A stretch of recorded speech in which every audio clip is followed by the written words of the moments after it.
പ്രിയമുള്ള പ്രേക്ഷകരെ നമസ്തേ. നമ്മുടെ ചർച്ച ചെയ്യുന്നു വാരഫലം. വാരഫലത്തിൽ നാം ചർച്ച ചെയ്യുന്നത് 1201 മേടമാസം 14-ാം തീയതി മുതൽ 20-ാം തീയതി വരെയുള്ള ശുഭാശുഭ ഫലങ്ങൾ. അതായത് 2026 ഏപ്രിൽ മാസം 27-ാം തീയതി മുതൽ മെയ് മാസം 3-ാം തീയതി വരെയുള്ള ഒരു വാരക്കാലത്തെ ശുഭാശുഭ ഫലങ്ങൾ. ഇവിടെ നിങ്ങൾ ശ്രദ്ധിക്കുക, നാം ചർച്ച ചെയ്യുമ്പോൾ പൂരം നക്ഷത്രത്തിലാണ് 27-ാം തീയതി ചന്ദ്രൻ്റെ സ്ഥാനം ചിങ്ങൻ രാശിയിൽ. മേടൻ രാശിയിൽ സൂര്യൻ നിൽക്കുന്നു, ഇടവത്തിൽ ശുക്രൻ, മിഥുനത്തിൽ വ്യാഴം, ചിങ്ങത്തിൽ ചന്ദ്രനോടുകൂടെ കേതു, കുംഭത്തിൽ രാഹു, മീനത്തിൽ ചൊവ്വ, ബുധൻ, ശനി. ഇവിടെ മേടം മുതൽ മീനം രാശി വരെയുള്ള 12 രാശിക്കാരുടെയും ഈ വാരത്തെ ശുഭാശുഭ ഫലങ്ങൾ നാം ചർച്ച ചെയ്യുന്നു. ഈ വാരത്തിൽ പ്രത്യേകിച്ച് ശുക്രന് സ്വന്തം ക്ഷേത്രത്തിലേക്കുള്ള ചാരപശാലുള്ള മാറ്റം സംഭവിച്ചു കഴിഞ്ഞു. പിന്നീട് സൂര്യൻ ഇപ്പോഴും അത്യുച്ഛം വിട്ടു നിൽക്കുന്നു.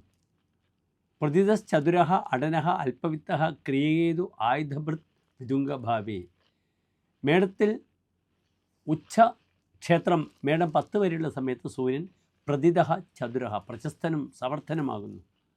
പിന്നീട് അങ്ങോട്ടുള്ള ദിനങ്ങളിൽ സൂര്യൻ്റെ ആ പ്രഭാവം അത്ര കണ്ട് ആചാര്യൻ വിശദീകരിച്ചിട്ടില്ല. വിതുംഗഭാവേ, ഉച്ചം ഭാവം കഴിഞ്ഞുള്ള സമയത്ത് മേടത്തിൽ നിൽക്കുന്ന സൂര്യൻ അടനഹ അല്പവിത്തഹ എന്നാണ് ഫലം പറഞ്ഞിരിക്കുന്നത്.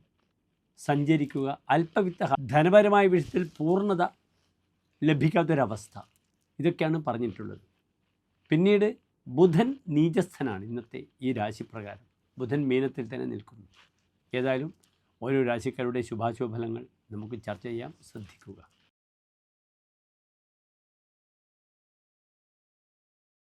വൃശ്ചികമെന്നാൽ നിങ്ങൾക്കറിയാം, തേളാണ് അല്ലേ, സ്കോർപ്പിയോ. അറബിയിൽ സ്കോർപ്പിയോ എന്ന വാക്കിൽ നിന്ന് അർത്ഥം കലാമിറ്റി എന്നാണ്. ഏറ്റവും അധികം നാശനഷ്ടങ്ങൾ ഉണ്ടാക്കുന്ന ഒരു രാശിയാണ് വൃശ്ചികൻ രാശി.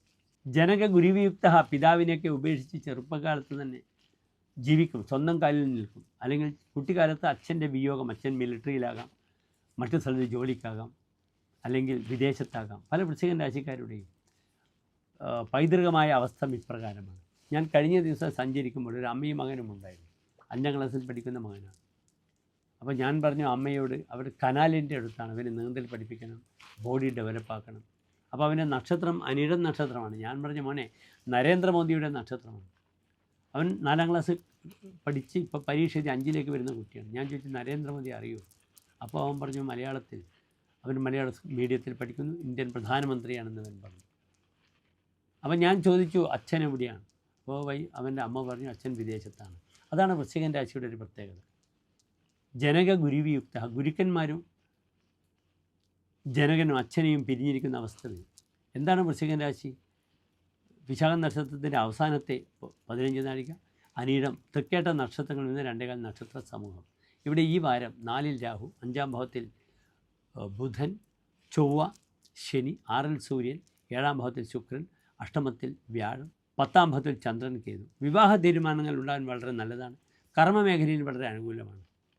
ജോലി വളരെ നല്ലതായിരിക്കും. വിവാഹ തീരുമാനങ്ങൾ ഉണ്ടാകും. അതിനുവേണ്ടി സാമ്പത്തികമായി വളരെയധികം സ്ട്രഗിൾ ചെയ്യുന്ന സമയമാണ്. ധനാധിപൻ അഷ്ടമത്തിലാണ്. പലപ്പോഴും സന്താന വിഷയത്തിലും ധാരാളം ക്ലേശങ്ങളുണ്ടാകും. 5-ൽ ചൊവ്വയും ശനിയും ഒന്നും സന്താന വിഷയങ്ങൾക്ക് നല്ലതല്ല. 5-ൽ അഷ്ടമാധിപനെ ബുധൻ നിൽക്കുന്നു. വയസ്സാദ്യമേ പുത്രഗർഭം തിഷ്ഠേ, ആദ്യ പുത്രഗർഭം നഷ്ടപ്പെടും. സന്താനങ്ങൾക്ക് അരിഷ്ടകൾ, 10 വയസ്സ് വരെയുള്ള കുട്ടികളിൽ കർഗഹോമം ചെയ്യുക. ഗർഭിണികൾ ബെഡ് റെസ്റ്റ് എടുത്തില്ലെങ്കിൽ പെട്ടെന്ന് അബോർഷൻ സംഭവിക്കാൻ ഏറ്റവും സാധ്യതയുള്ള വാരമാണ്. ഇവിടെ സന്താനവതിയായി വ്യാഴം നിൽക്കുന്നത് അങ്ങേയറ്റം ദുർബലമായി 8-ാം ഭാവത്തിലാണ്. ജൂൺ 1-ാം തീയതി വരെ ഈ ഒരു ബുദ്ധിമുട്ടുകൾ വൃശ്ചികൻ രാശിക്ക് ഉണ്ടാകും. അതിനാൽ ശ്രദ്ധാപൂർവം കരുക്കൾ നീക്കുക.